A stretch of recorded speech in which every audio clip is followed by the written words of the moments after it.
I've recently learned is that the universe, she's not on a budget. The universe has not allocated success and joy to only some subgroup of people. And then that's just it for the year or the century or whatever. I used to believe that success, joy, and happiness, that was actually something for other people, not for me. Or maybe that I had at some point used all my happiness and joy at one point in my life. Or maybe it's just I haven't earned it. And isn't that like fucked up to think that I hadn't earned happiness? I hadn't earned joy, hadn't earned success yet? Where did that come from? Well, it was learned. It was taught. And today I want to talk about how to unlearn that mindset and start to shift to the idea that the universe is actually filled with abundant energy, and it's just up to us to be open to catching it. Hi, everyone, and welcome to Taking Up Space with Jordan. I'm your host, Jordan, and I'm so happy that you found my little corner of the internet. I started this platform to help women to build confidence and self-trust with one honest conversation at a time. And after all, I'm just like you. I'm just a little girly pop with a dream, and only I have a microphone, and I love to yap about achieving my dreams. So today's honest conversation is about how we can open ourselves up to the belief that we deserve to dream louder, bigger, and harder, to step away from the idea that joy, peace, and happiness, love, and all of those things is just this liminal thing. And instead, I want us to step into the belief system that the universe is abundant and expansive. I grew up believing a very strict set of stories about myself, but as I've expanded my own belief system about myself, I've learned that those were all based out of fear and limitations. I'm no longer trying to hold on to these stories, and neither should you.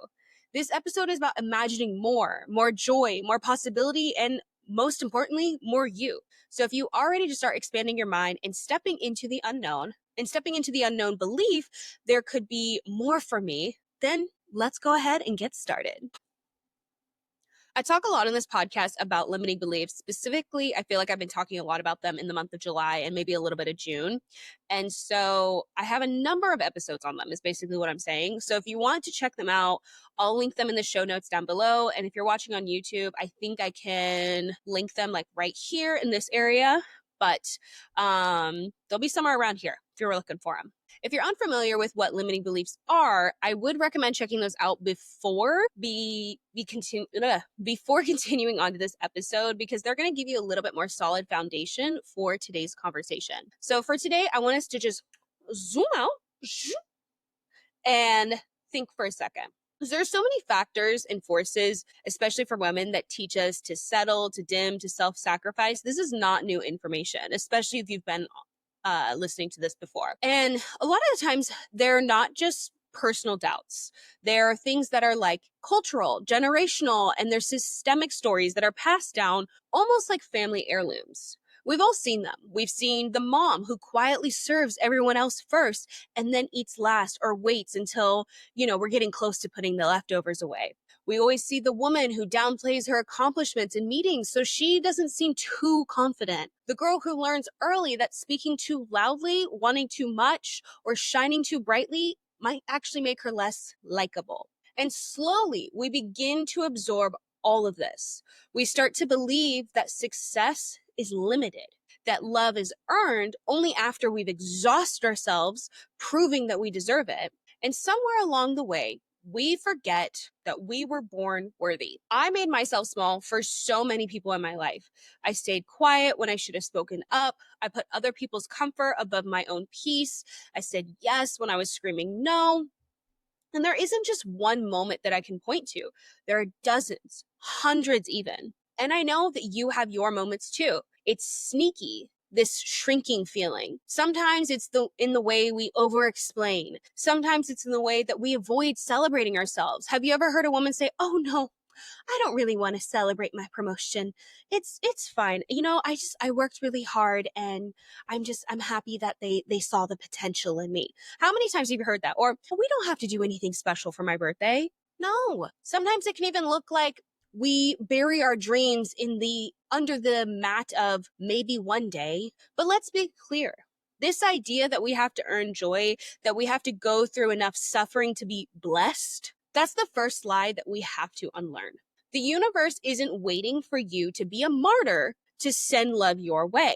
You don't have to collect gold stars of sacrifice to be seen, respected, or celebrated. You don't need to prove your worth by putting yourself last. We learn to shrink from our mothers, our mentors, our communities, our systems. Yes, but we also have the power to model something new. So today, let's choose to be just a little bit louder, a little bit bolder, and a little more unapologetic. Not just for ourselves, though, but for every woman who's watching us. Because the more that we speak up, the more that we remind each other there is no prize for playing small, then we never are meant to dim, the more empowered as a collective that we can all start to be. So how do we even begin, though, to start shifting into the belief that the universe is abundant? And what does that actually even mean? Because to me, it starts with this. The universe is massive. And we are tiny little specks within it. But instead of making that feel overwhelming, I want that to actually feel liberating. Because if the universe is that expansive, then it has more than enough room for you, for your dreams, for your joys, for your weird ideas and your wild desires. Your dreams are not too big. Your dreams are not extra. You are not taking up too much space. In fact, you've barely scratched the surface. And I know it might sound a little cliche. You might be picturing some serene guru over sitting on some rock that's floating and going, the universe is abundant. And you're rolling your eyes at me. I know you are. But that doesn't make it any less true. The more that we believe that there is more, that more is possible, the more power we hold. Because abundance isn't just a concept. It's actually a fuel source. The energy of abundance feels like expansion. It feels like oxygen rushing into lungs that didn't even realize that they were holding their breath. It's clarity, it's confidence, it's creativity. This sense that you don't have to grip so tightly to what's enough because more is on the way. It's not about being delusional or ignoring real life barriers. It's about knowing that those barriers aren't the end of your story. When you're rooted in scarcity, you hesitate. You say, I'd be happy with just, and that was me. Recently, I was journaling about my goals, trying to dream bigger, and I found myself writing, honestly, I'd just be happy with, and I had to stop myself because the audacity, like, wait a goddamn minute. Why am I shrinking in a space that is dedicated to me in my own journal? Why am I rationing my own desires? And where this came from is that me and Bestie are trying to do this I think we ended up figuring out it was going to be 8 weeks, but we're trying to kind of use the rest of summer to push ourselves to be a little bit better in our own specific way. We're not out here burning ourselves out or anything, but we realized that we needed to do some habit resetting. And I'll talk about this a little bit more on social media, and I might even have a podcast episode about it coming up. But recently I realized that I needed to start challenging myself to do this, to dream bigger, to not rationalize, oh, well, I could do this if I did that.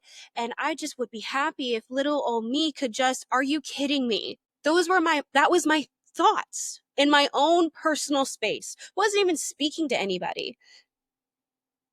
And so for this month of August, going into it, I want to think, what would I be ecstatic about? What would make me feel wildly aligned? What would blow my ever-loving mind? And when I first started this challenge, I was realizing that there was something amazing that was happening. An abundance mindset, or the energy, I should say, specifically, it actually empowers you to imagine more without this self-censorship. It allows you to lead with more curiosity instead of like caution. It helps you walk through life with your chest a little bit higher, your vision a little bit clearer, and your decisions being a little bit bolder. You're not hustling to deserve good things. You're simply preparing to receive them. Because when you believe the universe is abundant, what actually happens is that you start showing up differently. You stop trying to prove and start allowing. You stop shrinking to fit and start expanding to match the life that you are creating. And an abundant energy is such a different feeling when it's coursing through you, because what ends up happening is when you are doing things that feel more aligned, when you just decide, I want to actually go out and be more social for the next couple of weeks or so, you're not doing it because you feel exhausted. You're doing it because you want to do it. And those moments, especially if you're very selective in how you choose to spend your time and energy, they should actually motivate you. They should refill you. They should fuel you in a way that's different than when you are doing things when you say no. You might still get a little bit tired, but the exhaustion is different. It's not this bone tired, I don't want to do this ever again. Why did I say yes to that? No, when you come home, you go, that was fun, and that's it. So how do we actually do this? How do we begin to shift into this mindset completely, fully, and immerse ourselves in it? Because I'm not going to lie, I know this is a big ask. This is a big challenge. Shifting your mindset to believe in more, it doesn't just happen overnight. And it takes a lot of practice, it takes intention, and it takes making some pretty big changes and some small practical ones.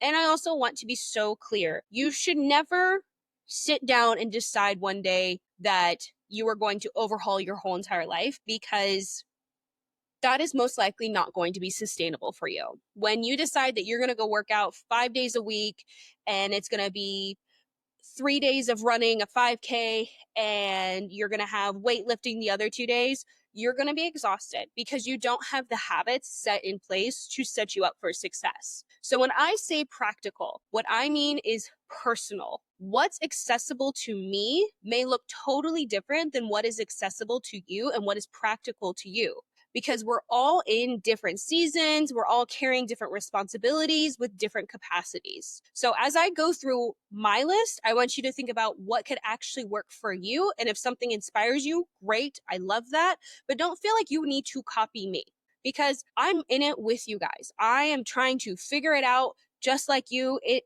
sometimes feels like it's my first fucking day on this earth some days. So let's get into it. So the first thing I've done is I've stopped getting hung up on the small shifts in other people's tones, especially at work. I have been refusing to let the emotional weight of corporate politics distract me from my bigger vision. I'm not climbing someone else's ladder. I'm walking my own path. So when a passive aggressive Slack or team message hits, I remind myself this job is a stepping stone, not my final destination. Their tone is not my problem. My peace is. Secondly, I've released the pressure to be the good girl or the grateful girl, because yes, I'm thankful I've worked hard for every bit of this life, but I don't need to shrink my desires in the name of gratitude. I can be grateful and still want more. I practice that balance by sitting down each evening, and I've been jotting down 2 to 3 things that I've been thankful for and a goal that I'm working towards. Some days that goal is actually rest. Some days it's grinding. Either way, I am moving forward in a way that feels good to me specifically. Third, I am resting without guilt. That means recognizing when I'm overstimulated, scrolling too much, my eyes are twitching, I'm feeling snappy, and I'm giving myself permission to pause and take a deep damn breath. I've been swapping doom scrolling for things that actually fill me up. Like I've been writing short stories because I used to love writing fictional stories. I'm watching terrible but comforting TV. Rest, cannot say this enough. Rest is not a reward for working hard. It is a requirement, and you need to rest in order to do anything in life. You need to rest to take care of your children. You need to rest to do a good job at work. You need to rest to have the energy for your hobbies. You need to rest to have the energy for your partners. It is okay to rest. It is a requirement for life.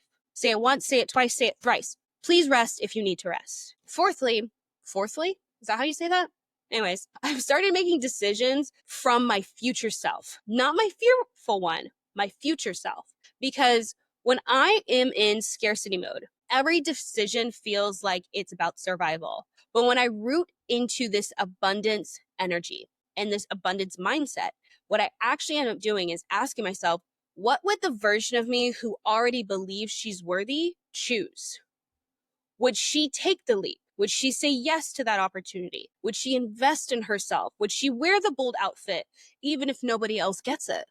What abundance does for us is it makes us go, what would you choose if you trusted that it would all work out? And the last and final thing is I'm setting boundaries that honor my energy, not to prove that I'm good, helpful, or low maintenance, because God forbid people think that I'm low maintenance. I'm not. Anyways, I don't respond to texts right away just because I used to. I say no to calls when I'm drained. I remind myself I am not here to be to be a constant available resource to others. I'm a person with limits, and protecting my energy makes room for the things that actually light me up. Because a reminder, what abundance says is that you are not a resource to be depleted. You need to rest. You need to do the things that feel right for you. And so some of these things that I'm doing, they might not apply to you. Or you're thinking, I don't want to overhaul my entire life right now, which you shouldn't. You don't have to. Sometimes what actually is the most powerful shift is just the quiet ones. So if you're in a place where energy, time, or resources are tight, there's a couple other low lift ways that you can start expanding. You could start trying to rearrange a small space in your home to reflect the life that you're building. That means light a candle, move a chair, put up a live, laugh, love quote in your apartment if you want to. Just anything that makes you feel like you are worthy and your space is worthy. Another low maintenance thing, change your phone background to something that reflects your dream life. I recently did this, and if you're watching on YouTube, you'll be able to see it. And it's a picture I post on Instagram, but I just really like it because it's me and my dogs looking out a mountain. This is the center of my world, minus my little kitty cat. If I knew how to do Photoshop, I put him right there next to it. But why I love that photo so much is when I look down on it, I remember that I am not at the mountaintop yet. I am just looking at the mountaintop. But isn't it so cool that I'm finally at a point in my life where I can even identify what the mountaintop is? That's what I think, at least, when I look at my phone screen. So just think about that. And the last one that I'm going to give, last piece of advice when it comes to a small shift that you can make, and this is especially for my girlies that feel the need to compulsively give someone else a compliment when they have received one. I want you to try to just say thank you. And then that's it. I don't want to hear any more, no, oh, this old thing, or I just got lucky. I just want you to say thank you. Receive it, let it land, and also stop feeling the pressure to say a compliment back to someone else.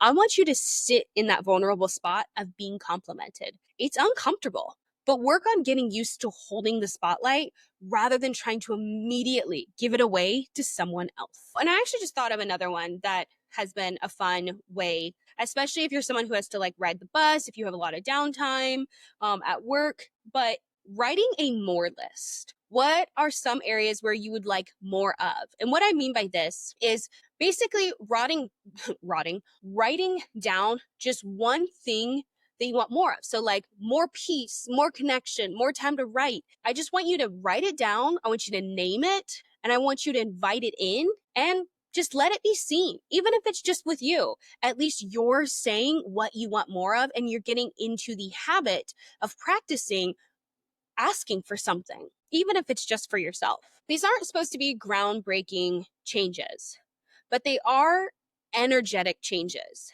They help you embody the idea that you're allowed to want, to ask, to receive without guilt and without an apology. So as a reminder, don't overhaul your life. Start where you are and build the habits and build the trust that's necessary for you to get to that next phase of your life, of living your dream life, of being the person that you want to be. But you have to start small, because this type of mindset shift, it takes growth and it takes time to switch from this idea that joy, happiness, love, all of that is a scarce resource, to I am open to love, joy, and success. It's not just you claiming it all of a sudden. That's a step, but you have to give it time to get to this next point. And it is worth it. When you stop shrinking, something quiet happens. It's not very loud, just like most of our healing and growth journeys, but something begins to happen, and it's a ripple effect. Your creativity expands, your relationships deepen, your self-trust, it actually strengthens. And the opportunities, they start showing up. Sometimes it's slowly, sometimes it's all at once. And sometimes you're finally able to see them because now you believe that you're actually worthy of receiving them. You begin to move through the world with a different frequency. You start noticing joy in places that you used to overlook. Your life starts to feel more vibrant, not because everything's perfect, because God forbid we fucking think life is perfect, because it's not, but because you're present in it now. You're present in your life today. You are showing up for yourself now. I used to say, I live in a cheap 1-bedroom apartment. It's not my dream, but it's home, but it's cheap and it's not forever. Do you see how depressing that sounds? Do you see how minimalizing that sounds? When I look around in my space now, I see the podcast studio that I built out of courage. I see the cozy home that I've created for my dogs. I see notebooks filled with ideas. I see coloring books scattered on the table, proof that I'm being creative. I see all of that everywhere all at once when I'm in my home. And for the first time, I don't just see my life, I see my potential. I used to believe I was someone good things just didn't happen to, that I must have been chosen wrong in whatever weird baby factory that we all come from. I used to be too loud, too fat, not pretty enough, not creative enough, just not enough. But now, from this new place, rooted in the belief that the universe is abundant, everything starts to look different. I set bolder goals. I say them out loud without shame. I speak about my podcast with joy instead of embarrassment. I celebrate what I've built and I let myself be seen. And I don't care if I'm too loud for you. I don't care if I don't look the way that I should for you. And I am tired of pretending to care that other people's thoughts and feelings about me should affect me. Because I've learned that only I can control me, my thoughts, and my energy. And I've surrounded myself with people who uplift me, who dream big with me. Because when you stop shrinking, you actually start attracting the people who get it. People who reflect the new standard that you've created for yourself. Because not only do they want that for you, but they want it for themselves. They want to be the group of people that are uplifted and joyful with each other. They want to celebrate each other's successes. They're not trying to tear each other down. And I need to be clear, none of this happened overnight. Not at all. It took stumbling. It took boundaries. It took deep self-trust exercises. It took trial and a lot of fucking error. But every step was worth it. When I look back at all of the mistakes that I've made to get to this point right here, I would not change a single thing at all. I wouldn't make things have happened sooner. I would not have done this thing sooner or that thing. I would leave everything exactly the way it was. And I think you can only do that and only say that and only feel that when you're on the other side of it. And this shift happens so gradually. Honestly, I didn't even realize it until I just woke up one day and noticed I wasn't living in fear anymore. I don't make decisions from a scarcity mindset. I don't believe joy is a reward that I have to earn. I don't believe that I am unlovable and that no one will love me. I know that the universe isn't on a budget, that there is more than enough for me. There's enough for you. There's enough for all of us. The universe is out here being Oprah saying, you get love, you get peace, you get happiness. She's just throwing it out to you. You just have to be there and be willing to catch it and be willing to fill the universe with your own dreams loudly, boldly, and most importantly, without apology. So if you needed this reminder, here it is. Dreaming big isn't delusional. It's divine. Ooh, I love that word, divine. It's transformative. When we dream big, we don't believe that we are too much. We don't believe our desires are excessive. We believe that we are ready for more, that we deserve more, and we do. We all do, especially those of us who are even willing to try, who are willing to live a life that they've always dreamed. So think on it. If you truly believe the universe wasn't on a budget, how would you live differently today? How would you live differently next week? And if you feel brave enough, let me know down in the comments because I want to hear it. Thank you so much for listening to today's episode. Please don't forget to like and share this episode as it is the #1 way to continue to support the podcast. And speaking of support, have you checked out my latest community? It's called Soft Hustle Society. It is a place dedicated to entrepreneurs and dreamers who need support on their mission. And so come and join. The link is down below to join the Discord group. It's completely free. No money is exchanged. And remember, finally, your dreams are not delusional and neither are you. Neither are you. Dream bigger and louder than you ever have before. You might need a budget, but the universe sure doesn't. So keep on dreaming. Kisses.